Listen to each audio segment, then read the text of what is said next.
right, guys. Welcome back. So, a little bit different this week. I will be starting off this pod because Matt is actually on his way back to his house from the airport right now. We'll be talking baseball with him, and then two other guests. We're gonna have Randy and Wade on to talk Dodgers and Yankees. So that'll be fun. Uh, looking forward to that conversation. But needed to get on here to talk about some football before that happens. And I don't really cover UH too much, but after watching the game this weekend, there's some things I need to talk about with everyone. So honestly, I finally went to my first game. Matt wasn't there, but I was able to go to my first game with some friends and watch I believe he is the current Heisman favorite in Ashton Genty, go up against our Rainbow Warrior football team. And going into it, obviously, not expecting a whole lot results wise. I think the spread was 21, hit it right on the head there. We ended up losing 28-7, but just just so frustrating to watch the game itself. I mean, obviously, Ashton Genty 200 plus yards on 30 carries. He does his thing, two touchdowns, but really, honestly, just frustrating to watch as a UH fan. And I'll just say that, I felt like first of all, our defense has been playing well all year, considering some of the teams we've been going up against. You know, I mean, I know probably the Sam Houston game was probably the worst showing, but other than that, I feel like the defense has kept us in games a lot this year. And even in that Sam Houston game, I remember I touched on it, but they gave us a chance, force a turnover in Sam Houston territory. We don't even get three out of it. So, big swing of points right there. But yeah, I felt like so far this year, the defense has really been the highlight of this team. We got some veteran guys, linebacker position, our DBs, our safeties, right? Like these guys are making plays. And even to credit UH's defense, again, I mean, we lose one of our best players, Peter Manua, our safety. He goes out on the first play. I think he was on punt coverage, and we lost him for the rest of the game. But still, able to hold Boise State within reach for most of the game. Um, and so yeah, wanted to shout out to the defense because 28-7, yeah, it doesn't look good, but I mean, really through three quarters, it's a one possession game, and I mean, can't ask for much more out of your defense than that. Um, but I think we just really need to talk about um Hawaii, and I mean, my frustration, right, starts with, first of all, our complete inability to run the football. Matt is on here talking about this all the time, but 24 carries for 15 yards, how they're showing it on ESPN, essentially, we have Braden Shager with 17 attempts. That's a little bit skewed because some of those are, scrambled. They're not really designed runs per se, but when you look at the box score itself, I mean, Landon Sims, three attempts the whole game. Um, like I get where the run and shoot, but we need to be able to mix up the run a little bit, right? Just to establish something, get us going to a certain extent, and at least punish Boise State when they're gonna put two safeties, they're gonna play cover two. They're not gonna stack the box. And we really weren't able to do that. And you could see us get in these second and third and long situations pretty much throughout the entire game. And I don't understand, you know, we have seven total carries amongst our qualified running backs. That's just not a recipe for success, especially when we're only going to throw for 264 yards. So, just I don't understand is if our line is that bad, if the schemes don't work, something's got to change though, because our lack of ability to run the ball, I think it's affected some of our time management, our defense being left out there on these long drives, and our offense comes back on the field, three and out on these incomplete passes, and now the defense is right back out there. We're not able to get three, even 2 yards a carry. I mean, 24 for 15, yeah, that's really not going to do it. But yeah, so the frustration starts there, leaking over to the actual game itself. I mean, I felt like our game plan out of the gate was pretty good.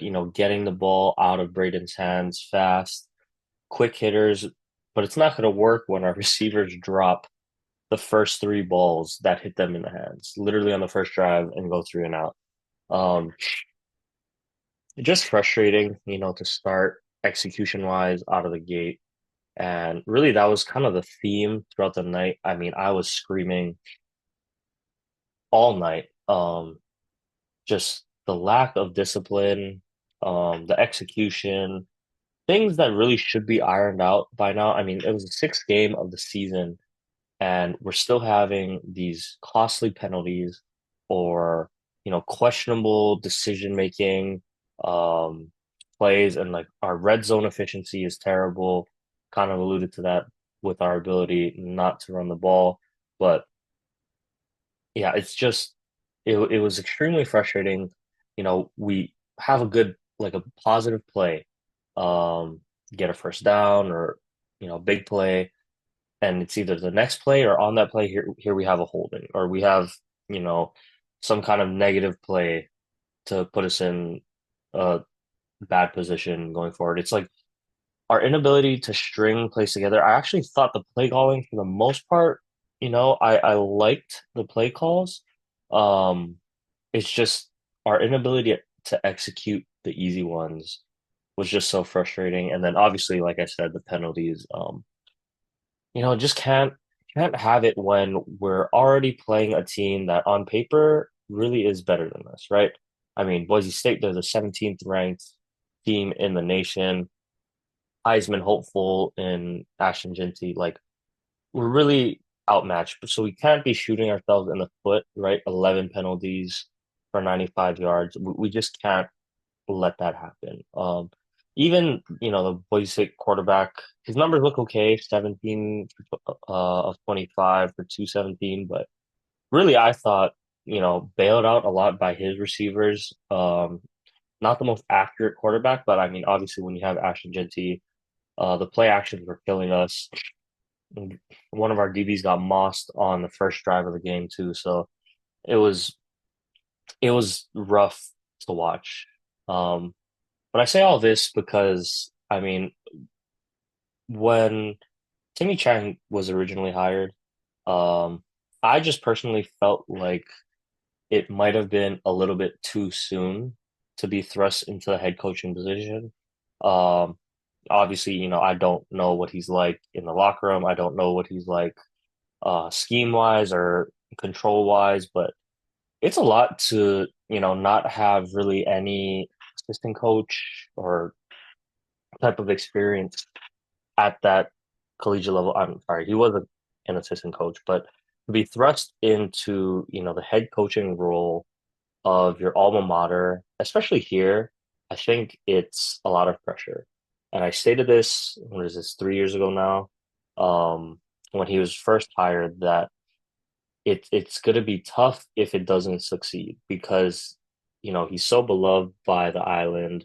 He brought so much joy and provided so many memorable moments for this Hawaii football team as the quarterback, really helped put Hawaii on the map with, our air attack back in the day. So I just felt like it was tough. If he succeeds, great. But if he doesn't, what is the move there? Because we had June Jones potentially lined up. and now looks like, I mean, obviously that didn't work out, but now we're kind of getting to that area where it's like, what is the game plan moving forward? So obviously we're 2-4. The season isn't completely over yet.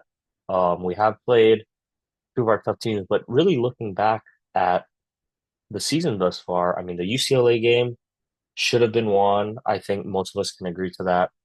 And even going back to the San Diego State game, I feel like it should have been, um, that was definitely a winnable game as well. So now, I mean, we have Washington State, Nevada, Fresno State, UNLV, Utah State, and New Mexico. And I don't know where we get 4 wins, right, to qualify for a bowl game, on our schedule going forward. So it I just think it's really tough now because what do we do if you're UH? Obviously, haven't heard anything, locker room wise or character wise coming out of the program. Seems like, everyone, the players seem happy. They're excited to play for Timmy Chang, but results are results at a certain point. And I mean, just for an example, right, this past Boise State game, we're down 2 scores and we have first and goal at the 6, right? Need to get a touchdown here, and we go from first and goal to 6 to, I believe it was fourth and goal from the 18 or 19. And obviously we don't convert, but along the way, it's like, it doesn't feel like we have this sense of urgency. We're down 2 scores. It's the fourth quarter. Like, shouldn't we have a little bit more, urgency getting to the line, getting in place fast? It just didn't feel like we had any of that. And I think that's the most frustrating thing to have witnessed because is it coaching at this point? It's been 3 years and I just feel like the same mistakes are being repeated every single week. Um, whether it's special teams, we miss easy field goals. Okay, maybe that one's not so much on coaching, but it's the penalties. The penalties that shoot ourselves in the foot. It's the lack of um, you know, really seems like a game plan. Like I don't know what's going on, but when our defense is going to ball out like that, and I think it's harder that, Timmy Chang is this offensive, head coach. I mean, our only score comes with Tylen Hines in the game, and it's like a majority of the game, he's not even in there. We don't even have Ashlock in there in all the plays. Panoke, who's a vet, like when when those guys are, making plays for us, I just don't understand why they're not in. Um, yeah, it's a tough point now because we're essentially half the season has gone by, and I mean, if we fail to reach a bowl game again, like, are we just gonna ride it out with Timmy? Is that we just have to commit at that point? I don't know the answer. Um, but it's just so discouraging to see how the first half of this year has went based on how the second half of last year ended. So that's why I'm not going to completely give up hope just yet because, that team last year was able to finish strong, almost made it to the bowl game, wasn't able to, but maybe this year I'm banking on the same thing, but we're going to have a tough schedule ahead of us. Washington State, UNLV is good this year. They were unbeaten for a while. And Fresno State is always going to be really tough for us. So I just don't know. It's frustrating as a fan. I don't really know what we're going to be able to do moving forward, but yeah, I just hope something gets figured out because I I don't know what we do.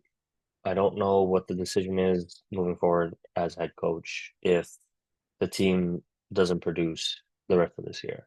So yeah, I'll be waiting for that to see how that goes. But I'll get off college for a little bit. I know there were some crazy, crazy endings to some really good games this past weekend.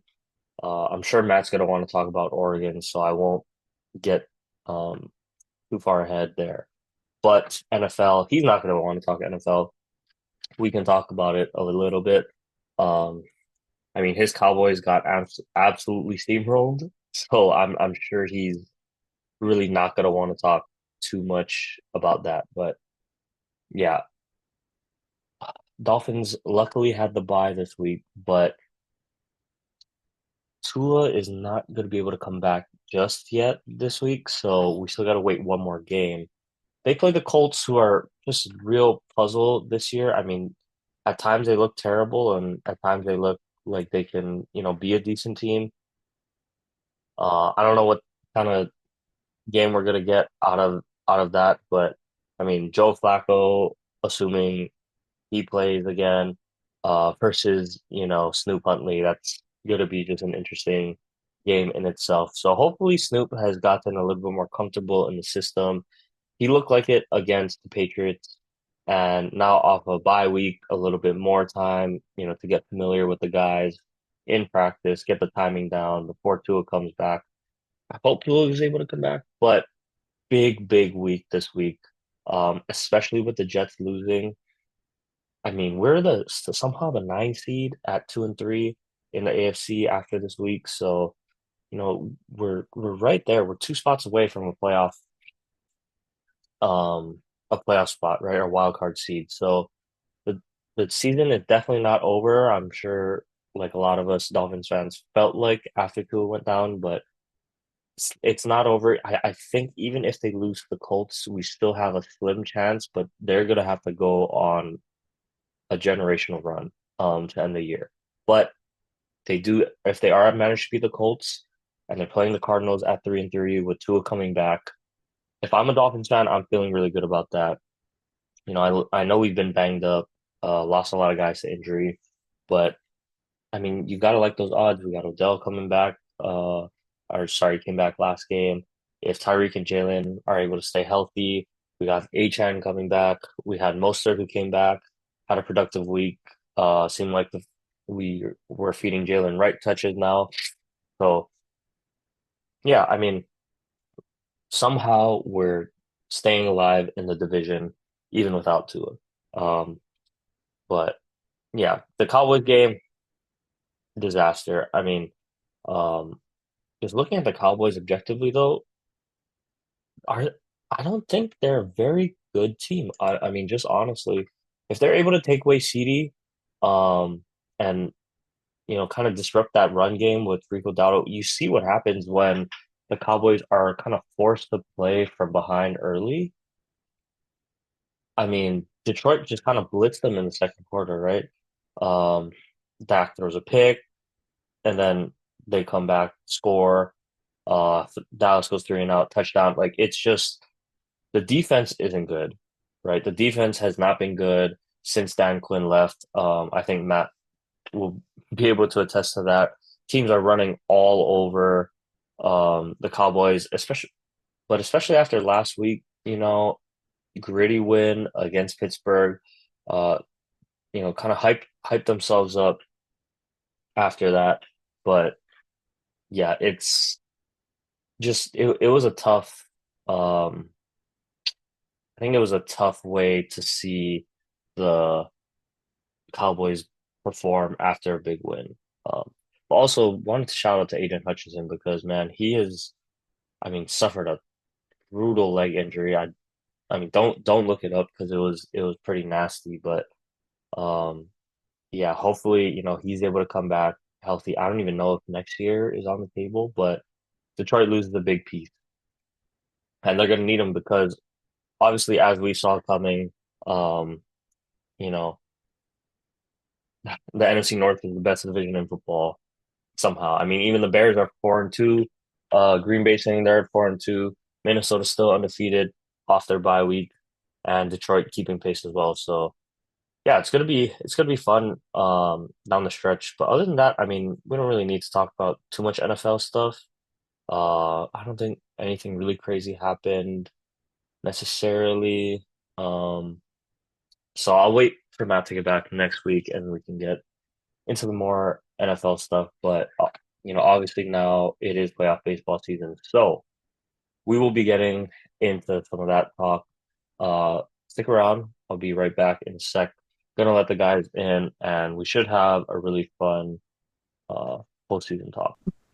All right, guys. So, as you can see, we finally got guests. Matt, I realize these are our first guests of season 4, I think, right?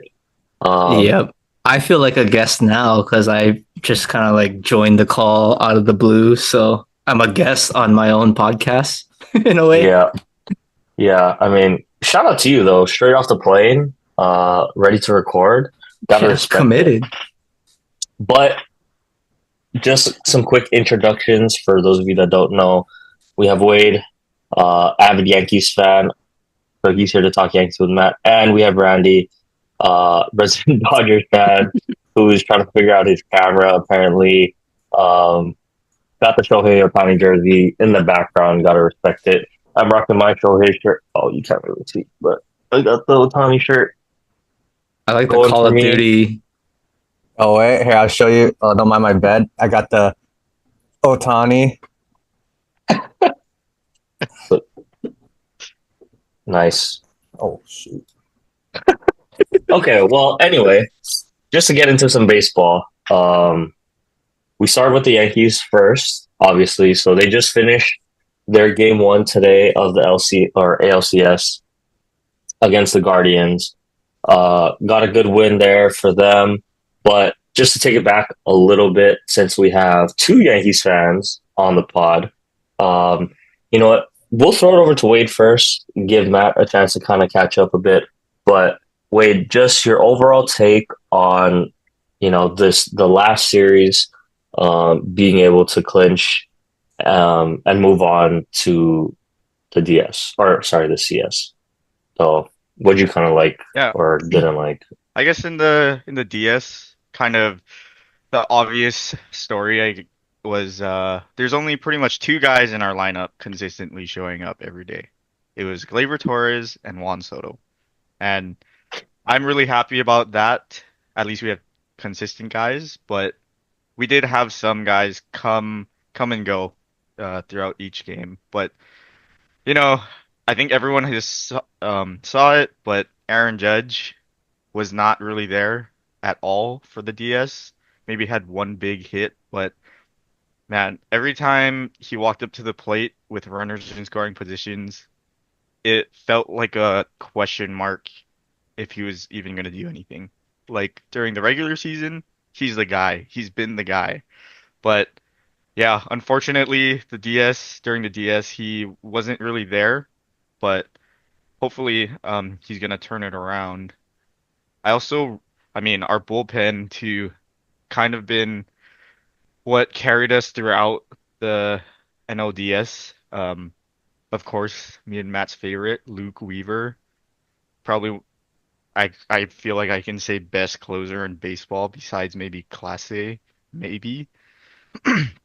But yeah, overall, just had big hits. We had Stanton go off as usual because he's the October guy now, and Verdugo, the surprise game one hero.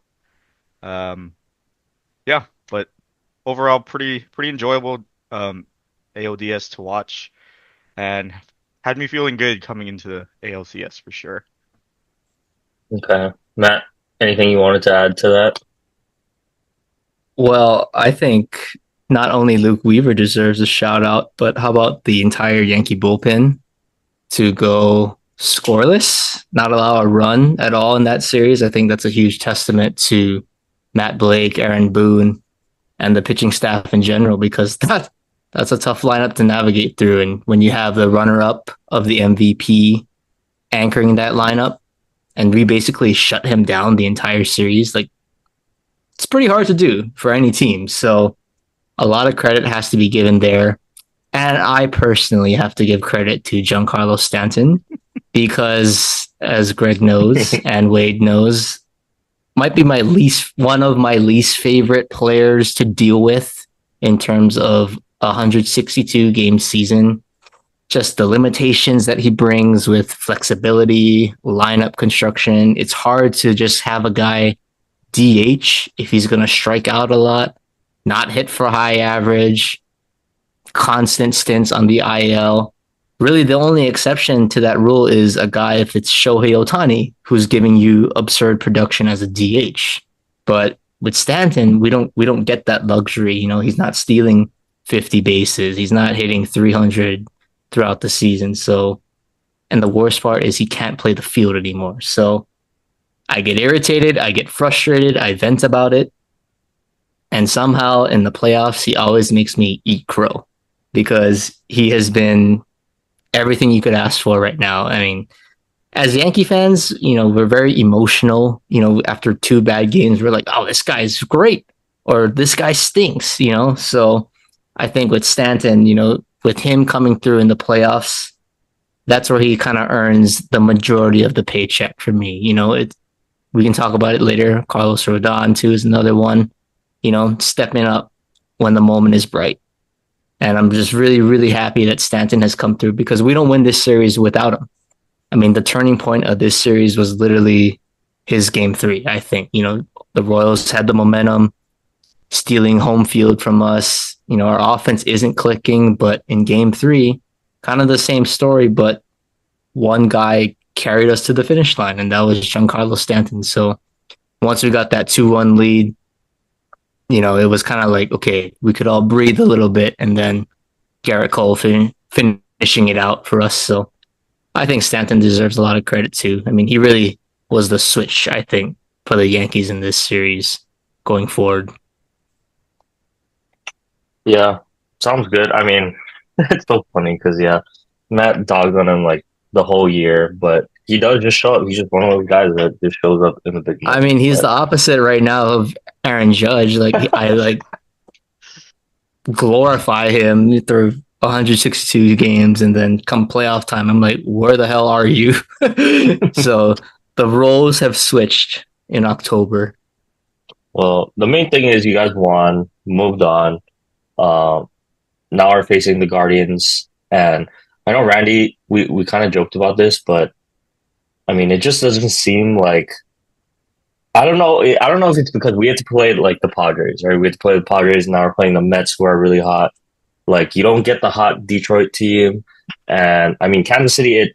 Yeah, they kept it close, but it never felt like they really had a fighting chance. I'm not trying to say you guys had an easier road, but like just that feeling wise, that tension, you know, um, didn't feel like it was all there for the Yankees. And now even going into this Guardian series, um, I don't know, got a big win today. Got after the starter early. I mean, Joey Santillo goes in. That was kind of rough to watch. Not He's gonna my lie. favorite Hawaii player now. My favorite Hawaii player. I mean, he had a tough time. I think he only saw like four batters to walk three of them. And even when, I mean, tough position to put him in though. Like realistically, your first playoff experience, you're in Yankee Stadium, coming with the bases loaded. Um, yeah, that's pretty tough. So I get, him walking guys. It was tough to see him spike like I think it was like two or three pitches. It was a lot. Um, It was a lot. yeah, let in a couple runs there. At least he gets to strike out on Verdugo, but yeah, tough position to be in. But I'll just say, yeah, you know, big first game win for the Yankees. But now that you guys, I don't know if how much you got to watch Matt, but looking at this kind of Guardians series now, I mean, I'm sure you're feeling good, but is there anything you might be worried about or kind of looking out for? The Guardians to either adjust or the Yankees to keep doing. I guess wait, I'll just throw it to you. Anything you're kind of looking for in Yeah, this series? I think what it comes down to both teams is kind of how well their starters can last. Um, I know I talked to Matt about this before, but it feels like their starting pitching is very hittable. And I mean, their bullpen, the Guardians bullpen is just it's unreal. Just getting through this first game with a lot of momentum, but coming back tomorrow to play them when they didn't use their high leverage guys yet, it's gonna be a battle for sure. But on for that's for the Guardian end. For our end, it's the bats, right? Hit scoring guys in when they're in scoring positions. It's been pretty tough. I think we're 0-9 today or something, like some ridiculous number. But we had our some of our big bats get us going with the big home runs.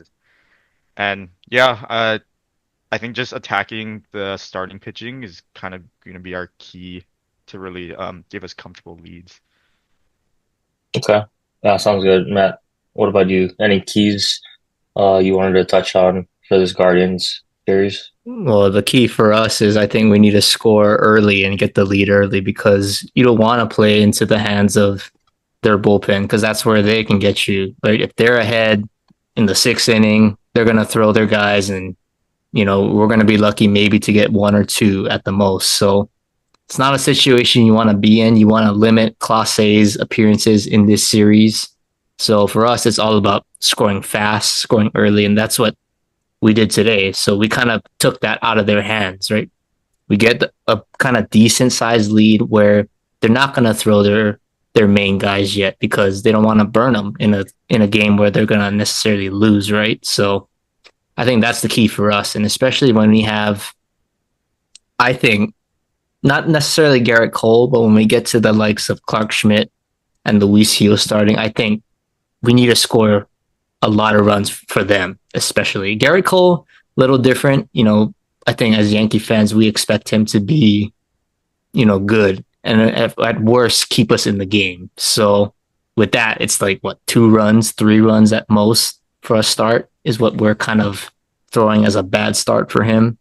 But with Heel, Clark Schmidt, kind of new to the postseason, especially Luis Heel, I don't know what they're gonna get from them. So we need to score early, keep ourselves in the game, and just kind of keep them on the sidelines. If we do that, I mean, we should win this series. There's no question about it. This lineup for Cleveland, they got some scrappy hitters. I will admit. Obviously, you pitch around Jose, but outside of that, if somebody else beats you, then you kind of got to tip your cap. And Jose didn't do enough today for them, and he had a chance. He had a couple of chances, but we limited him. So I think that's a good sign to come, honestly. Okay. Yeah, I mean, I think you guys are definitely favored. Like even the Guardians, I know they had a really good year, but maybe it's because they're the Guardians. I don't know. I just don't feel like they're that heavyweight threat necessarily. But I mean, they made it all the way to the They're a ALCS, good so team. they are a good team. They are They're a the good two team. seed for a reason. Yeah, yeah. So I mean, they put the ball in play. They do the small ball stuff. They have speed, and yeah, their pitching is good. So they're going to be tough. But also, I just wanted to throw out. I guess Joey did pitch in that Tiger series, Oh so yeah, he it's pitched not like the really his. last inning or something, Like Yeah, one it's not. inning. but Yeah, down like 3 runs or whatever it yeah. was. So it wasn't his first taste, but I mean, still, right? To get thrown into that situation, that's pretty tough. I don't know, Randy. Do you watch any Yankees? Do you want to say anything about the Yankees? No. No. Okay, he's saving it all for the Dodgers. No comment there from Randy or Dodgers fan. Right. Okay. I mean, other than that, yeah. That's pretty much it. For the Yankees for now. I'm sure we can come revisit this convo next week when who knows, maybe the series is over by then. Well, it will be over Um, next week for both sides. well, I don't know. It could go to 7 for you guys, and then it won't be over just yet because Game 7 is on Tuesday. So For the AL. yeah, Yeah. yeah. Ours hopefully, we're done by then. Oh, actually, is it going to be done by then? I think you The guys finished the the day Dodgers. before if it goes Oh, 7. okay. Yeah. Okay. Well, with that being said, let's move on to the Dodgers. Man, I mean, Randy, we'll talk about it, but that Padres series, I feel like that took like a couple years off of my life, just with how stressful it was. Um, I'll just preface it, the past 2 years, tough, right? Losing to divisional opponents in the DS, like, um, and it had to be the Padres again this year, right? They've had a great season. Credit to them. A lot of good players. That can hit. They're a little bit banged up. We're definitely banged up, right? Mhm. And you could just feel the tension from game one between these two teams. Benches almost clearing, like Manny's throwing balls at Dave. It was going to be an ugly one. I mean, fans are throwing stuff on the field, right? So you could tell like how much this series kind of meant to both sides. And luckily Yeah. we come out on the other end of that. But I just want to get your take because, I talk about it all the time, but I thought this was a huge series for us to win. But what was your kind of, I guess, emotions or reactions to being able to beat the Padres in 5 games? Shit. Oh shoot. I mean, dude, that series was probably the best series I've ever watched, other than the Cubs Indian series in like back in 2016. I think that it had a lot on the line in terms of bragging rights, in terms of the NL West as a whole. You got the Diamondbacks who had 90 wins and didn't make a playoff. And like you have the Padres and our history with them, and them chanting beat LA every single time they play Yeah. us. It was like, to me, it was the Padres beating us is their World Series. Mm, Us beating the Padres is like, get them next year, little bro. Like, I don't know. I felt like it was intense though. I mean, I was scared as a Dodger fan. I I was was scared. scared. Yeah. I don't know. That Padres just got hot at the end of the season. But Yeah. And I yeah, just for want to sure. ask you, Randy, because I was scared after game 3, right? Mhm. Teoscar, he hits a big home run, the grand slam, cuts it to a 1-run game, and we go cold, like nothing after that. Mhm.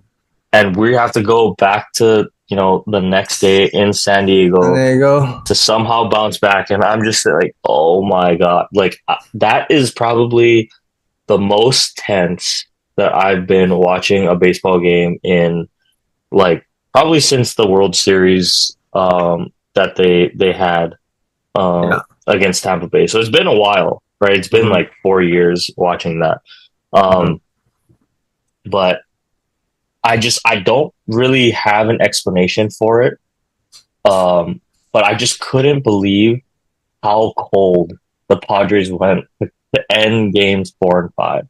Like they were hitting throughout games 1 and 2. They mash us in game 2. Even in Yeah. game 3, it's like these consistent hits and Mhm. whatnot. And then just out of the blue, Dave puts together like an amazing bullpen game somehow, and they don't score. What did the record? They didn't score for like the last 24 innings of the series or 24. something. Or they Yeah, didn't score after after like the Walker's second Tatis inning. 2-run homer. Yeah, Or yeah, yeah. to make it 6-5 in So game, what was that 3? yeah, so I mean, I just got to tip my cap to Dave Roberts, honestly, for that one because he Yeah. catches a lot of heat. Right, Dave has caught a lot of heat. I I mean, question. he does it to himself sometimes, though. Yeah, I would But agree. this Like, series, it was crazy how well he managed. He yeah, pushed every single button at the right time, and it's like playoff baseball. It's like, you have your like no outs, first person gets on base. You're stressing, dude. You're like, the regular season, you're like, fuck it, like that's just a runner on first. But with the Padres, especially, runner on first base, you're in my head as a Dodger fan, I'm thinking, dude, that's 2 runs already. Like I can see that as 2 runs in one swing of the bat, any person in the lineup. But Dave like literally limited that, put matchup on matchup, follow the stats, which it's kind of hard to do, but he followed the stats, and my God, 24 scoreless innings against them. It's yeah. crazy. And I like what you said because I mean, in the past, I've personally thought like he would get a little too analytical before. Like, Mhm. he's pulling guys, I think, a little bit too early, or making substitutions, whether Mhm. it's pitching wise or batting wise, but felt like it's kind of like he finally felt the game out. Um, and to me, one of the biggest, kind of moments was he puts in Michael Kopech in the third inning, Mhm. right after we score, you know, two runs, or was it one run? 2 runs in the second, Mhm. and they come back with their big bats in the third, and he throws Kopech out there to get a shutdown inning. I was like, wow, And that was after 'cause, Kopech kind of shit the yeah, bed had a earlier. rough, exactly. So for Yeah. him to bounce back, have a big inning, um, I just thought it was like, wow, okay, this is. I feel like the evolution of kind of how Dave has managed games throughout the Mhm. year, but yeah, really, really good to see there. But man, even that game five, like I was, stressing going into that game, right? And I mean, Wade knows, Matt knows, but to throw Yoshinobu Yamamoto out there for game five, I mean, had to be the Padres, right? Mhm. First game of his MLB career Gets in rocked. Korea, shelled, right? Absolutely shelled. Yeah. They've hit him, by the way, throughout the year as well, Mhm. whenever they did face him. And they, tee off on him in game one. So Mhm. now I'm thinking, like, before it was officially announced, like, do we have to go with Flaherty on extremely short rest, or is it going to be, you know, just Yoshi's going to be the starter or the quote unquote opener, right? And we're going Yeah. to have to go back to the pen right away again. Like, I'm just like, oh my Mhm. gosh. I mean, I feel like Dave was But at I like a was scared. gunpoint though. Like with the Yoshi start, it's you pay a man Yeah, you pay three him hundred all that twenty-five money. million dollars, and you're gonna pass on him in a winner take all game. Like you let him be that dog. You know he's that dog. You Yeah. make him. I think starting him even gave him confidence because it's like, yo, like the Dodgers believe in me, even though like I get rocked historically by this team, and they're still gonna start me. Like, dude, I'm a shove, and that's what he did, dude. hmm He went way more than that. He went 5 innings. 5 innings, no Yeah, runs. And I just thought it was the key for him was going to be the first inning. and that was Going up, Tatis. going Arise, Tatis, and Profar out the gate. Like if he could somehow just get through a clean inning, I think that was going to give him so much confidence. And like you said, yeah, that Tatis strikeout, And I was yeah, like, okay, he like was. I think he dialed in right after yeah, that because especially with the crowd energy hmm and even the like his You're pitch welcome. selections. His yeah, pitch selections like he started. I think he started off like fastball like the first time to the lineup, and hmm he didn't throw his best pitch, just his splinter. And he knew that I feel like he knew he had that in his arsenal.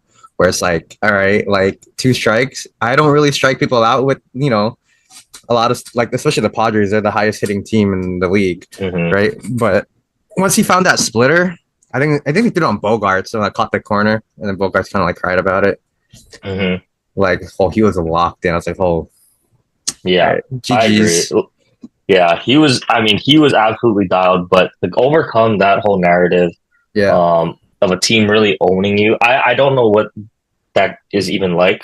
But Mm-hmm. yeah, Matt firsthand, in the stadium. By the Yeah. way, see what happens when you leave. Like you literally don't go to game two and we lose. So I blame you for that loss. Thanks. All But right, so Mets in five then. no, no, no, no, no, no, no, no, no. No, but I'm the reason why they lost. But yeah, seriously, like to be able to, I'm just curious, Matt. Like, give us the kind of rundown of more. Like the game one is cool, but the game five, right? The environment of Dodger Stadium, seeing Yamamoto. I know you kind of commented his stuff looked really good in person. Give us kind of that whole experience of game five. Game five was definitely more intense than game one of the CS. I don't know. I think it's just because it's the elimination game. There's no tomorrow. Like if you lose game one, well, we play tomorrow. We'll bounce back. But when you have a winner take all game against your rivals, you could kind of feel the stadium was kind of intense. for Mhm. both sides. Padre, let me just say there was way more Padre fans than Mets fans. Like there was still a good amount, but the Padre fans were there in full force, talking trash. You know, they're butting heads in line and beer. You know, in the bathrooms. You know, but they really had nothing to cheer for after the first inning because they didn't score at all. But I think it was funny too because on the big screen, like maybe like 3 or 4 times throughout the game, it said, "Oh, at Dodger Stadium, you know, we remind fans to please not throw anything." Like they had like a full on message. And the whole NLCS game against the Mets, there was none of that. There was no disclaimer message. So I think we could tell, you know, which series was going to be more intense. But I think, you know, watching Yamamoto, I was pretty excited. That was the one guy I wanted to see pitch on that team, Mhm. and I he mean, was you got to see him worth against the it. Yankees earlier in the season. Well, I never saw him like in person though. Oh, Never saw him yeah. in person. But to just see him in person was he's the real deal. He's the real deal, and you can see like I'm behind the plate in the Yeah. Loge area, and I can tell. Oh, that was a splitter without even looking at the The at the screen. like the screen. Yeah, and because it tells you like what pitch he threw, how fast it was. But I can If, tell if you just could staring at it. see Oh, it that's from a there, splitter. That's if a you could see splitter. it from there, that's like nasty, No, bro. it was nasty. Right? And like I could tell, like, oh yeah, he was gonna do good like, through the first inning, but then when he got through that jam, he had one jam. Hmm. It was Yeah. he gave up the First and back-to-back second. hits to Higashioka. Shout out Kyle Higashioka, former Yankees. But Higashioka gets a hit, Arise gets a hit. I'm like, oh, this is not good. Tatis at the plate, he got the double play, and he didn't strike out a lot of guys. Like, but I thought he was really good because he was just missing barrels, and that's all you got to do as pitchers. You're getting weak contact, easy outs for your defense, and that's what it was, man. I think he had like a couple broken bats too, so it was like that was a big time performance. And for him to, I thought he was gonna throw like 2 innings, Mhm. maybe max, Yep. because you know Dave coming off an injury, he's not gonna throw a lot, but for him to go 5, that's gravy, I think. Yeah. Yeah. But I Really don't know. That was I huge. feel like the Dave Roberts and even my dad too. He's a Dodgers fan. He said this too. He thinks Dave Roberts outmanaged Mike Schilt because he left Darvish in just a little bit too long. Mm, And there's nothing wrong. Like Darvish pitched, he was great too. Oh, he was Like, on it. He was Yeah. on Throwing it. a gem. He was, yeah, he shut us down, dude. Yeah. had 2 mistakes. You got to feel for Yeah. that guy. Darvish was awesome. But then where I think and I agree, it's like Mike Schilt left in Darvish just a little bit too long for that Teoscar home run. Because at a 1-0 game, like you're still in it to the last at bat in a sense.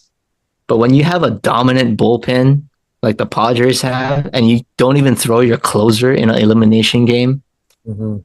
I think you deserve some heat there. Like if you're gonna go down swinging and lose, I want my best guys pitching. And Tanner Scott throws one batter to Shohei when they're already down 2-0 in the 8th inning. They're throwing Jason Adams for like 2 innings. Like where is, you know, why are you throwing them in such a weird like balance? Like I would have thought Darvish would go 5 and then Scott, Adams, Suarez, like those 3 guys, obviously I would think would throw at least 4 innings combined. So Especially on confusing. Darvish short rest, too.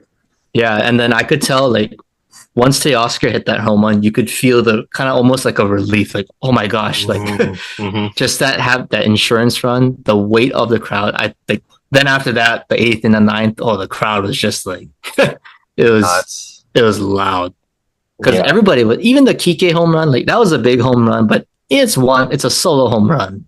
Mhm. Right, it's not gonna like break the game open. Like it gives you a little bit of relief, but the stress is still there. But as you get later in the game, it's still 1-0. Dodger fans are like stressed. My dad's like this, like in the 5th inning, like yeah. But that Teoscar home run, that was the one everybody kind of breathed. Was like, oh my gosh, okay, we can do it. We can do it. And Yeah. then the big boys, Evan Phillips, Kopech, and Trinan. Trinan. I didn't know what was going on with the Vesia thing because Greg, I think it was you. Yeah, you texted me. He's like, he's hurt, or somebody texted Yeah, he Yeah. pulled himself me. He out. just walked out. I was like, what the heck? This is the Mhm. longest like warm up I've ever seen. Yeah, And then I you mean, get that was tough because I think he's out now the for CS the at least. CS as well. Even I think didn't Gavin Luck something happen with him? I think Yeah, like they pulled him out of game one yeah, so that's why yesterday. he didn't play today at all.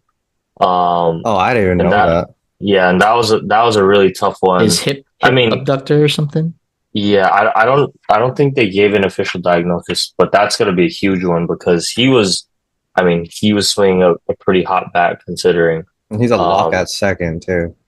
yeah, he plays a great second base, so we'll be looking out for that. But yeah, man, what a relief! Like just beating the Padres for me was just so satisfying, right? Yeah. But like you said, Randy, it's not the World Series when we have World Series aspirations, right? It's just a step along the way. But I just felt like getting that monkey off this team in particular, Dax, right?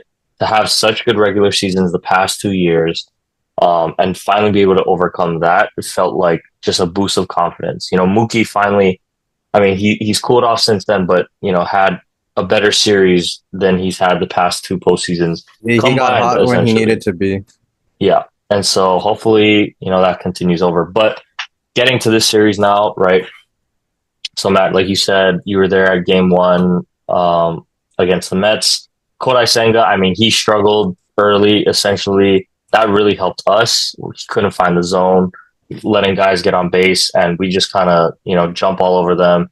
Don't give the Mets really any chance to recover from there. And, I liked that we kind of used some of, or sorry, we didn't have to use our high leverage guys because Jack Flaherty, this might have been the best game He's I've ever seen from pitched. him. Yeah, especially in a Dodgers uniform.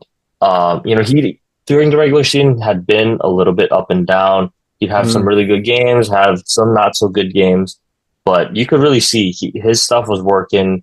He was commanding the zone, getting a lot of swing and miss, a lot of weak contact, and the defense played well. I thought the defense made a couple of nice plays to back him up.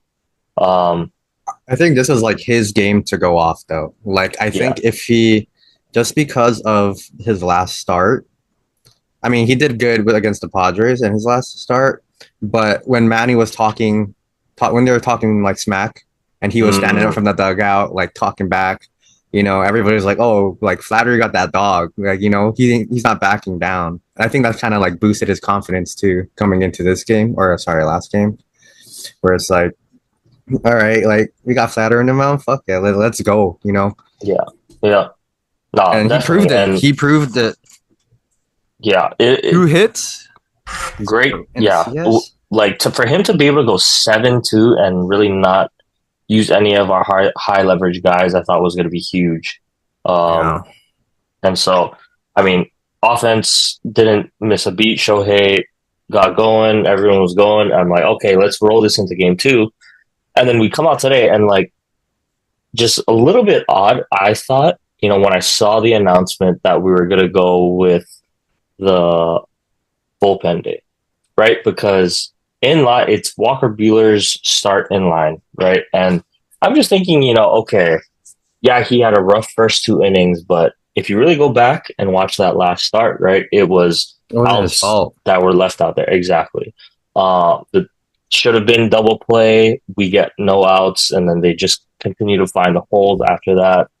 But he really settled down after that and looked like, the better Walker Bueller we've come to know. No, So I don't know. I was a little bit surprised by the move and, watching today's game, right? Like I just was thinking, man, we just need to keep them, out of it again. Like we need to take the lead early, right? In these bullpen games so that we can, use guys accordingly because that's the thing with bullpen days, right? Like if you have a set plan, but when early on that plan goes wrong, making those adjustments along the way becomes so tough, right? Because if it's a 4 run deficit. Okay, are we leaving our guys, our lower leverage, quote unquote, lower leverage guys in there for longer, but Mhm. risk giving up more runs? I But we're think still trying this to keep the series game you do close. Like though. it's tough. Yeah, it was really tough. I I think think. this series I think you do have to sacrifice those arm or those runs and still leave your lower leverage guys in. So with the Mets, I feel like they have a weaker bullpen than the Padres, right? Mhm. And I feel like with the Mets, I think the Dodgers are able to put up more runs, especially. So I mean, you just gotta bang on your offense and let your high leverage guys rest, especially after pitching masterclass for the past 32. These guys must be freaking like exhausted. So you Yeah. gotta let them. It's a sacrifice. It's a double edged Yeah, sword. that's fair. And I just thought the one risk of today's game was going with or not pulling Landon Knack, I should say. I just thought that was the question mark for me, right? We let him pitch to Vientos, who had been up and down, right? Like he started off really hot, cooled off in that game one, but Uh-huh.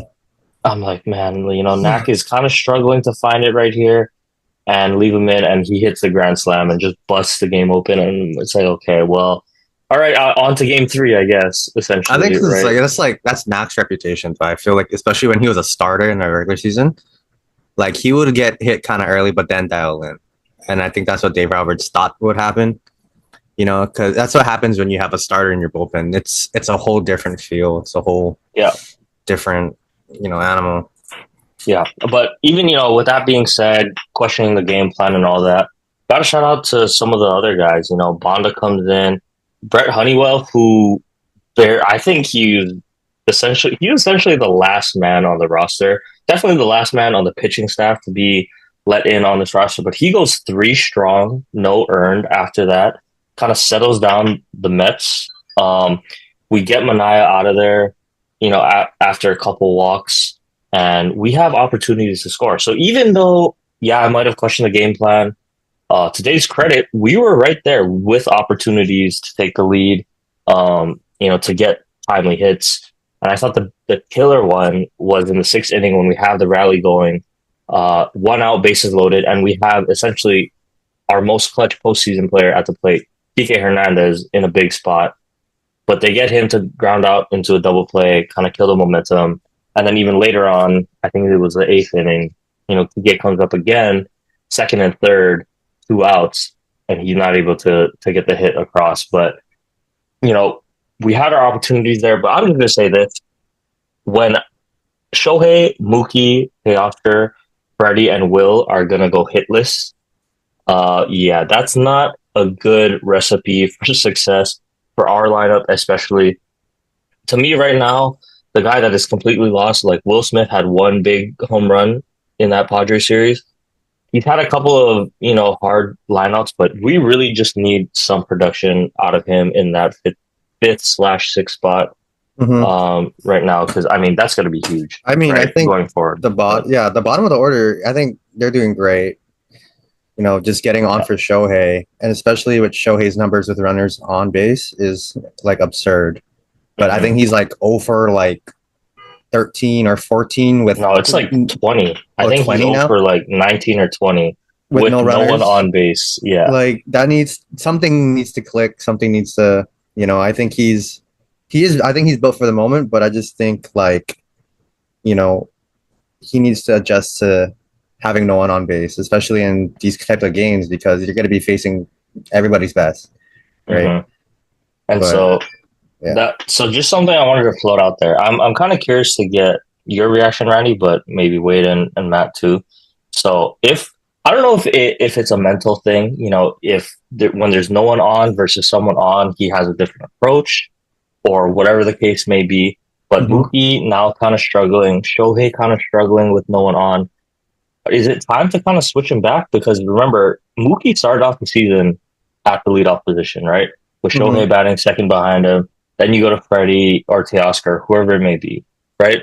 But, now that, Shohei, for whatever reason, is struggling to get on base with no one on, like maybe is it time now to throwing a curveball to this Mets roster too, right? Like they're Mhm. expecting Shohei to be out there. Maybe it's time to go let Mookie go back in that leadoff spot where he's had success throughout his career, especially with the Dodgers. That was just Mhm. something I was kind of thinking of, and let him be that have that kind of leadoff mentality versus like, okay, Shohei's on, I gotta drive him and get him home. And Shohei Mhm. can, kind of do the inverse where instead of, oh, I gotta try to get on or I gotta try to, I don't know if he's trying to work count or whatever the case may be, right? But versus getting on base, now it's okay, I need to go drive someone in. I don't I know. mean, That might just be a potentially, thing to kind of shake them up. I But personally would like love that just because you with Shohei and Mookie are two very completely different first batters.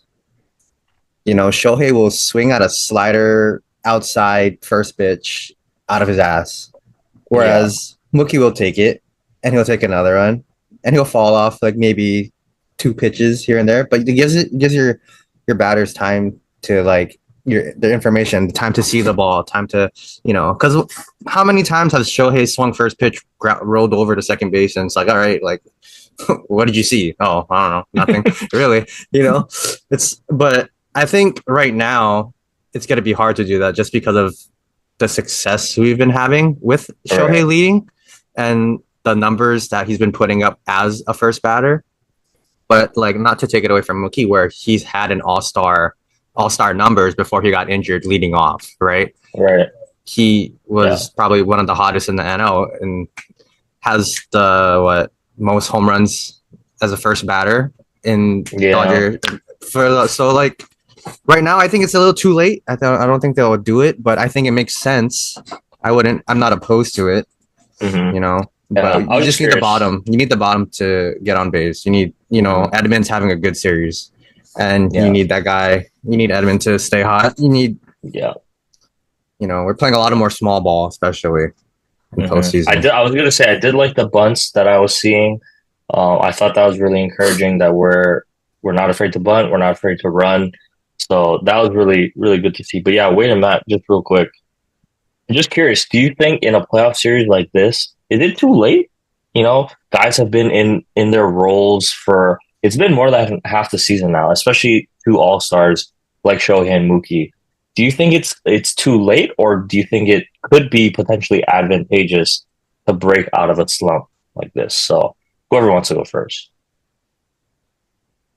It's hard to Um, say because the Yankees, we have a similar situation with Soto and Judge, where it's like, do we switch them?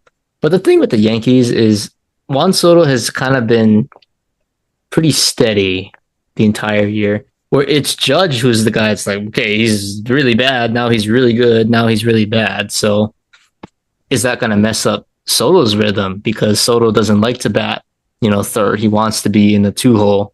And that's what he said specifically. So maybe a little bit different situation, but in that sense, like you don't want to mess up one guy that's doing well to make the other guy happy who's not even hitting well, who might not even work. So there's kind of that risk reward. But I feel like with Shohei and Mookie, it's a little different in the sense where they're both leadoff hitters in their own way, like Randy said. So it's tricky. I think if they're both struggling, why not? Because it's not like, oh, they don't know how to bat leadoff. Like Mookie's been a leadoff batter basically his whole career. So Hmm. if they're both struggling, I say why not? Mhm. It's not going to change. I mean, didn't Dave Roberts do that today? He switched Teoscar Yeah, and Freddie. Teoscar and Freddie. So it's like But that was why can't Mhm. he do that? It's because of the lefty yeah, matchup, right? that was a lefty. Yeah, I think it's because Yeah. it was Mania up there. Like yeah, I think that's why they had Will Smith earlier. Edmund moved up. Um, but I don't know. Yeah. What about you, Wade? What do you think? yeah, I think it's important to note too. I think Shohei said earlier or mid-season that it was a completely different feeling being on the Dodgers because he had people on. Pretty sure he said that. But yeah, maybe him in that leadoff spot is putting a lot of pressure on him. Maybe going back to the like I need to do something mentality. Um, But who knows? Mookie gets on.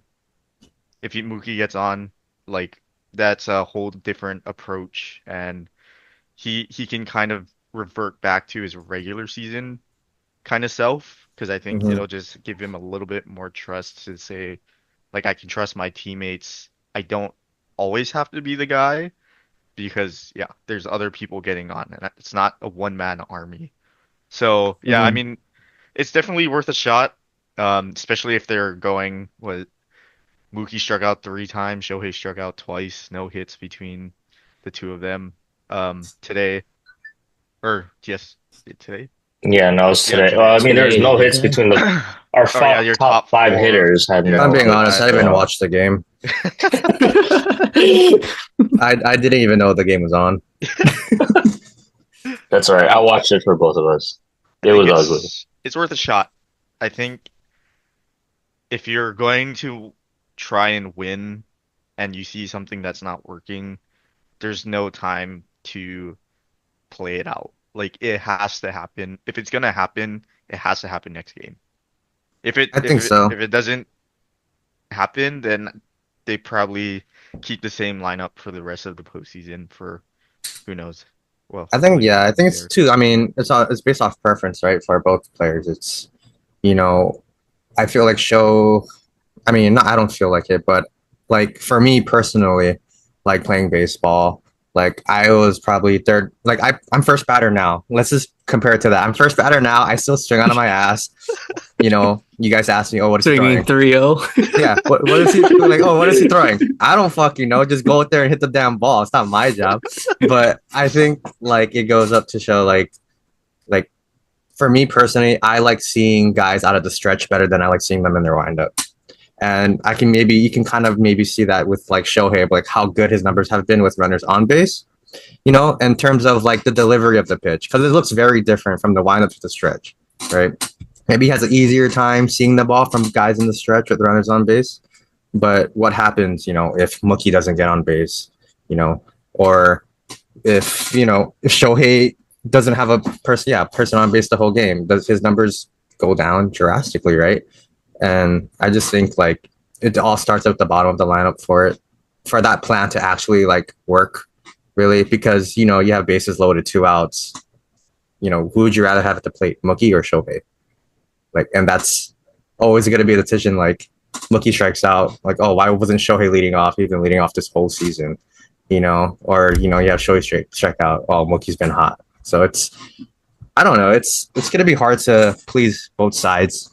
I feel, but I do agree. Like, if it's not working, dude, something should change. Yeah. But yeah, Okay. Yeah, that was some good feedback. That was just something that I was thinking about when saw those stats. I'm like, how are you 0 for your last 19 or 20 or whatever it I was think you with just put Chris Taylor up going there, on? number one. Oh, okay. Well, yeah, I don't know about that one. I think he struck out. Did he strike out 4 times in Yeah, that San Diego. other game? Yeah. So Dude, as maybe soon as he not. came up to bat with 2 outs, I swiped out from my phone so I didn't waste battery watching. I just Yeah, played. that was a tough one. But luckily it's 1-1 going back to New York. Need to get at least one for sure. Because I think it's the first home game the Mets have had in like what has it been, like a week and a half or something, like they haven't played at home uh in a minute. So those fans Mhm. are gonna be ready. It's gonna be loud. I don't think it'll I think the Dodgers will be prepared crowd wise just from playing at Petco. I mean, But yeah, I think weather yeah, plays effect too, though, especially. Oh, yeah. yeah, It's we'll getting Well, it see is cold too. in New cold York. in New York. Yeah, it It is is getting cold in New cold. York, and you got those New York guys. They're used to that, But playing in the NL Not West, the it's the freaking just California sunshine and rainbows, boys. bro. Like, you can take a little extra Yeah. to warm up San that ankle, Diego. Freddie. Yeah, Dang, and man. that's a big one too. Yeah, seeing how Freddie's gonna be. Hopefully he can go in that cold, and kind of curious to see Shohei because I mean, really, this might be some of the coldest weather he's ever had to play in. Right? I mean, Mhm. first postseason. So when else is he really playing in weather that cold? Right? Because he's only been playing up until September, up until this point, right? So Mm-hmm. I don't know. Is that going to have an effect on him? I would hope not, right? Mm-hmm. But you I never mean, know. I think it affects everybody in their own way. Just it's I think this is a different feel. That's all. Yeah, A lot more different preparations, different. I think your approach stays the same in terms of. I mean, Shohei only does hit the ball, right? But yeah, jam shots gonna hurt more, for sure. yeah, yeah. And they have the night game too, so it'll be dark. It'll be cold. They finally get a night game, It's windy but too up in New York right now. Oh yeah. yeah. Yeah, Mm. So Walker Bueller, Severino, that'll be. I mean, two volatile pitchers, right? They're either gonna be great or they're gonna be terrible. I think we So got. I think we got playoff Walker. I I think. think I it'll think be him and good. Kershaw are like switched. I think Walker kind In of terms, yeah. like locked in. I think he locked in after that last Padres start, but I know he's itching to get back out there. So Yeah.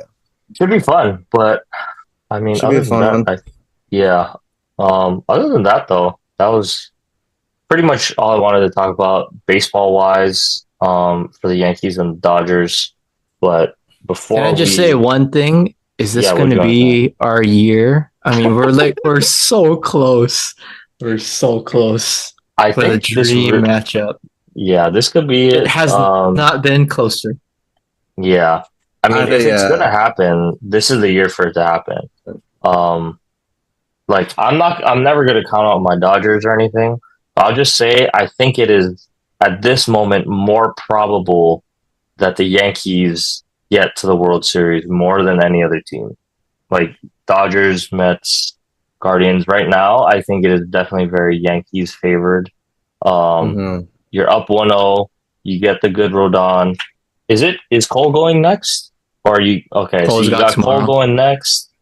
We know how playoff Cole is. I mean, knock on wood, right? But um, you know, I think the Yankees are going to do it. So yeah, Dodgers need to hold up their end of the bargain too, and we can have a Dodgers Yankees World Series like we've been Oh, the saying shit for talking the is gonna be past. so Oh my crazy. god. Yeah, the pods are Friendships are gonna be be ruined interesting. for a little bit. Padres, the pod is gonna be certainly interesting. Hopefully, we get to that point. I would love to get there. Should go to a But game. oh man, right before we have to go to No, I'm not Japan, gonna go to that'd be another crazy. Dodger game because that means they're gonna win. So Yeah. Oh yeah, I'll stay at home. that's right. Oh man, I would. Yeah, that'd be sick to be able to go up. I don't know. Maybe we'll see. Um, got to make it there first, though. That's all I'm gonna say. But yeah, Truly. I mean, other than that, that's pretty much all I wanted to talk about. Did you guys have any last things you wanted to? I got one thing. The corgi was right in the Yankees or Royals series and the Dodgers Padres series. So far, I think he's still right. So What they was What his had did he what was his have? they prediction? had Mets in the 6. Yankees, yeah, Mets in 6 and Yankees in 7. That's all I gotta say. Yeah, Yankees in the 7 is gonna be a heart attack for me, though. Yeah, I don't think I can handle that.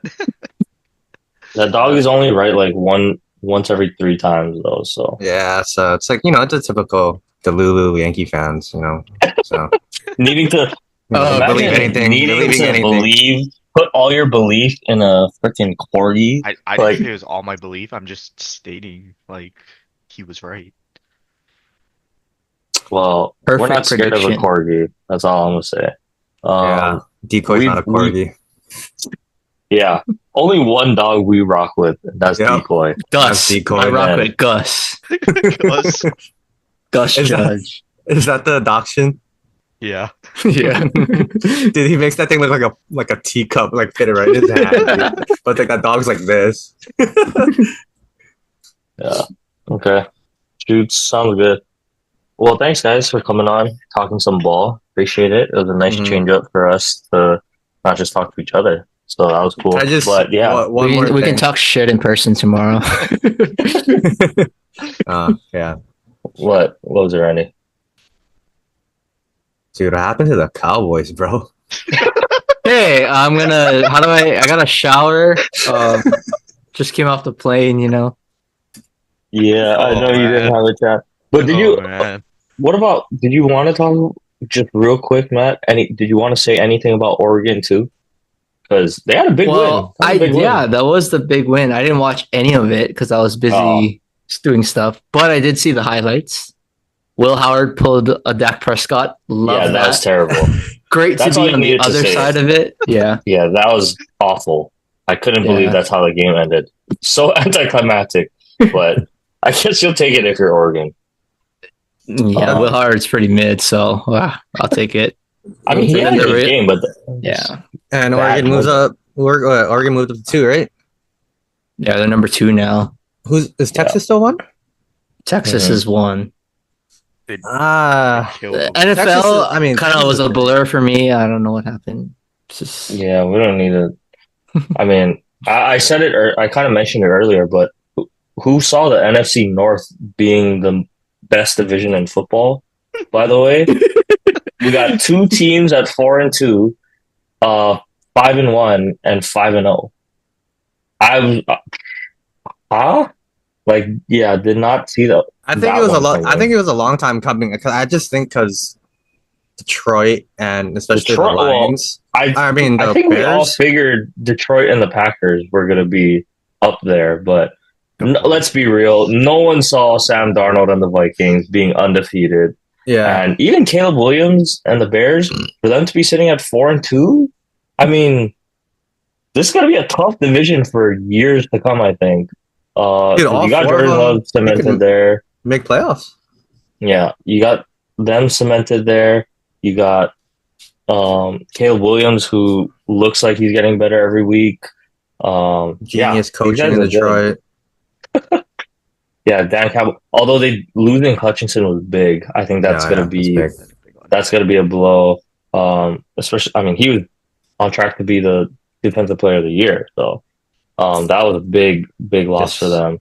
Yeah. But yeah, anyway, yeah, I don't know what happened to the Cowboys. I don't know. Yeah, we're just all I gotta say Me is we're too. just sitting at Buffalo Wild Wings, and I Me looked too. at Greg and I said, "Is it too soon?" He said, "Too soon." I was like, "Okay." Yeah, let him enjoy his vacation a little bit. Okay, Dak couldn't see anything happen during the game. Yeah. Should I pull up in my City Lounge jersey tomorrow? Hey, if you want to put yourself through that, Matt, that's all on you. That's all I'm saying. Oh, where am I? Here we go. Oh, okay. Well, thanks, guys. Appreciate you guys joining, hopping For on. having us. Thanks for Yeah. having us. Anytime. We'll probably be back. Hopefully, we should be back next week. We can talk about the series conclusions. Hopefully, it's good news for all of us, and we can have a little So knock on wood, manifesting it. yeah, manifest the pre-World Series pod with the Dodgers and Yankees. So I am cheering for the We'll be back next Yankees. week. I thought I'd never say, but I just want to beat the Yankees in the World Series. That's all. But I hope you guys. You should win the series. I think as well. So, You guys should win the series. Hope so. But if you guys don't, then I don't mind either way. So Well, we'll see. But yeah, thanks guys. Appreciate it. Appreciate you guys coming on. Yeah, I think I don't know, Matt. Did you want to do? We don't have to do any of our other stuff this week. Yeah, Yeah, special last occasion minute thing. cut. I'm like a guest on this pod somehow, today. I just right, show up, crash the pod. I need to go shower. Yeah. So we'll wrap it here, guys. Thank you everyone for listening. Appreciate it. Stay safe. Thanks for watching, and we'll see you guys next week.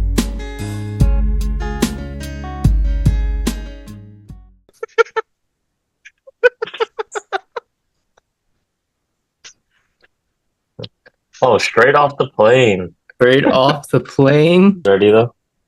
Yep. Pretty much. It's not super formal, so it's whatever. Yeah. You can swear it too. It doesn't even We did matter. no prep for me on this one, so this is all you. I have no Yeah. idea what I was we're looking out at the box talking scores and about. everything. Okay. All right. So let's just start it. All right, ready? Personal opinion or like fact based stuff that you're talking about? just personal. We're just gonna talk about baseball for like half an hour, 45 minutes, and that's it. All right, ready? Action.